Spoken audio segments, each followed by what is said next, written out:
Nothing in this world shatters a father more than hearing his own child say he's a burden.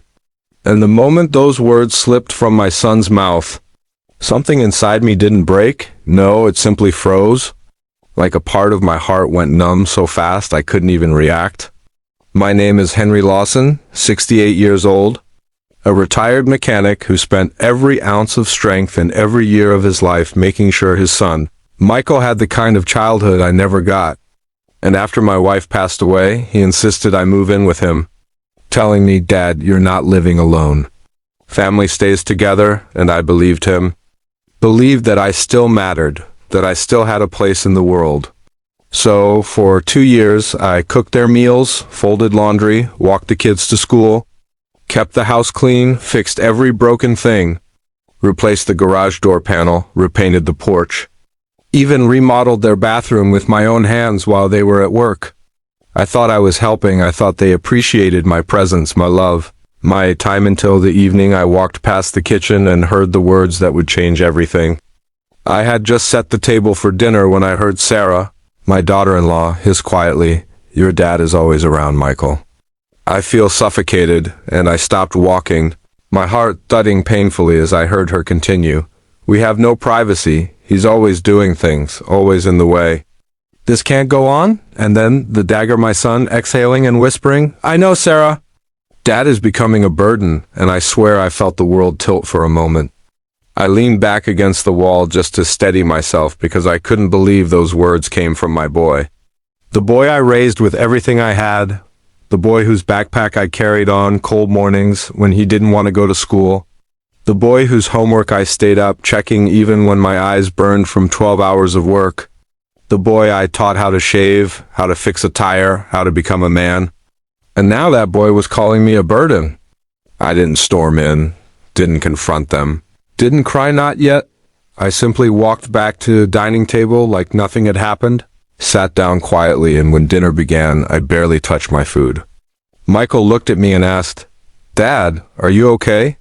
And that's when I finally lifted my head, stared him straight in the eyes, and asked in the calmest voice I could manage, "Tell me honestly, son, am I a burden to you?"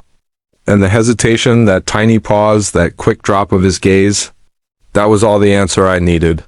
I stood up, pushed my chair back neatly, and said, "I'll be gone by morning," and both of them stared at me like they didn't expect me to say it aloud.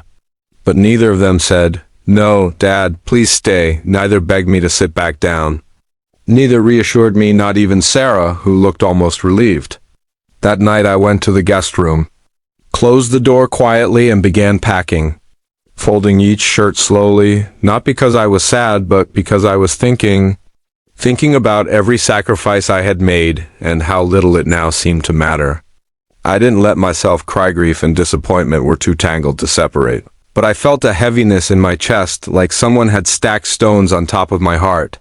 Before closing the suitcase, I wrote a letter.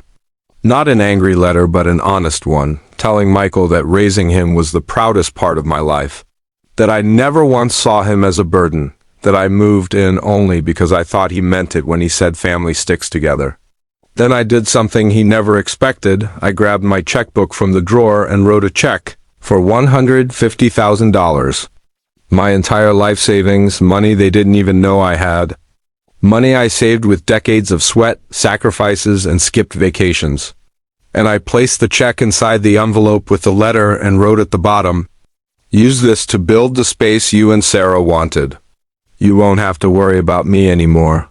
Then placed the envelope on Michael's office desk, zipped my suitcase, carried it slowly through the silent hallway, and left the house at sunrise without saying goodbye. The cool morning air hitting my face like a confirmation that I was alone now, but at least free from being unwanted. I rented a tiny room above a hardware store 20 minutes away. Small but peaceful, with a creaky bed and a window that overlooked the street. And for the first time in years, the silence didn't feel heavy, it felt honest. But at 7:12 a.m., just as I was finishing a cup of cheap instant coffee, I heard frantic knocking, loud enough to shake the door, and when I opened it, Michael stood there, eyes swollen, breath shaky, hair a mess. Still wearing last night's clothes, with the envelope crushed in his hand.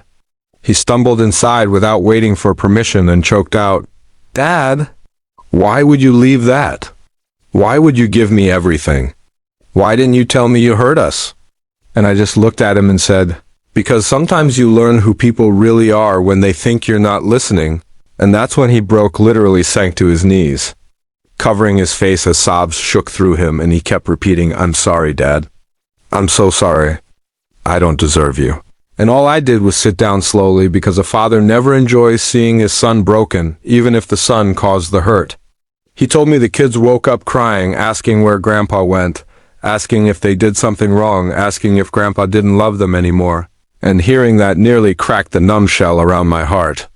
Still, I didn't go back with him. I told him he needed to rebuild trust, needed to learn to value the people who love him before they disappear.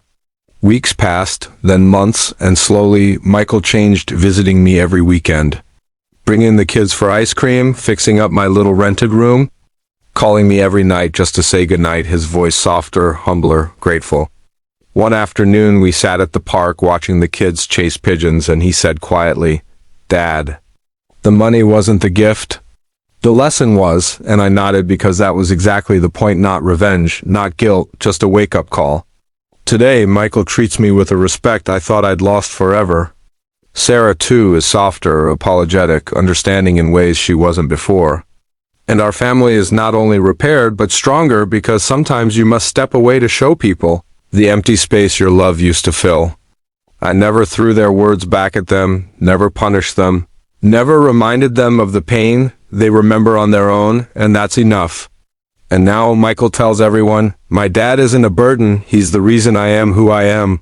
And I suppose that's the gift I wanted all along, not appreciation, not admiration, just understanding. Because here's the truth children often learn too late: parents aren't burdens. They're blessings, and sometimes the only way they see that is when the blessing walks out the door.